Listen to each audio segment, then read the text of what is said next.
The brand new Google Pixel Watch 4 just dropped, and I just got mine in the mail this week. So I wanted to kind of go through everything that's in the box, as well as talk about some of the reasons why I'm switching from my Fitbit and why you may want to switch either from a Fitbit or even upgrade from even the very last model, the Google Pixel Watch 3. There are a lot of changes in here that made me switch from going back to an actual watch instead of like a Fitbit or fitness device for the first time in like 10 years. All right, so inside all of the packaging, there's a lot of opening and unboxing. You basically get down to a couple pieces. There is your main watch strap that you connect to, and then they've got two different sizes that it comes with, a smaller and a large. This is the 45 millimeter size watch, not the 41, which is the smaller one. And this one is the only one that comes with this moonstone color. The smaller one does come with an exclusive color as well, and then there are a few colors that are shared between the two different sizes. One of the great things about this watch that's different from the Pixel 3 watch is that every single component on this is able to be disassembled and repaired individually. Whereas before, if you had an error with like the knob, with the back, where the battery is, with the face, you had to send the entire thing in and replace your entire watch. Now each component is available to be repaired or replaced if something goes wrong with it. That's a huge improvement. And now one of the biggest things that Google did with the Pixel 4 is the display itself. So this is a rounded edge all the way around rather than the previous versions that had been flat across.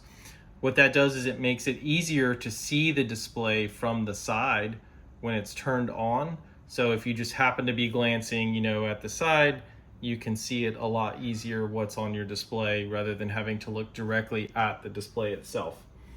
Now let's talk about one of the biggest features that has gotten a lot of comments, and that is the new charging station.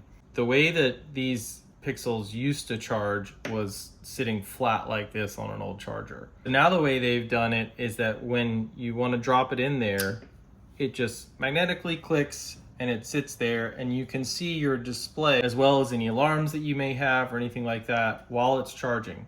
One of the reasons that I stopped using the first version of the Pixel Watch that I had a long time ago and switched over to Fitbit style devices was that the battery life was just terrible on these things. You would wind up charging it 2, sometimes 3 times a day, depending on what type of activity you were doing. So the great thing about this now is the new battery life for the Pixel 4 on the bigger model, Google claims it's up to 40 hours, which is almost 2 days. Now that the watch has been out for a few days and a lot of people have run it through a lot of tests, including a lot of people who've had it out for a while, they're reporting actual usage of up to 56 to 60 hours. That's almost 3 full days on a charge, which is incredible. And again, fixes, in my opinion, one of the biggest flaws about smartwatches to begin with. One of the other nice things is, even if you're at complete low battery, you can get a half charge in less than 15 minutes on this, and a full charge in about 45 minutes or so.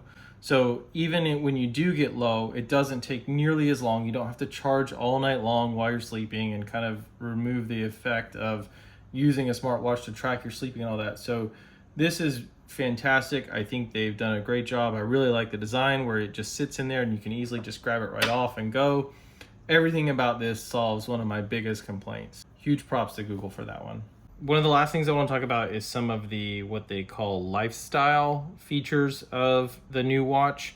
The Pixel Watch 4 has Gemini AI built into it. All you have to do is raise your hand up to your face and then just say, load my calendar, call so-and-so, whatever, and it will automatically do that. You don't have to go into the apps that you're using in order to do that, which is really nice.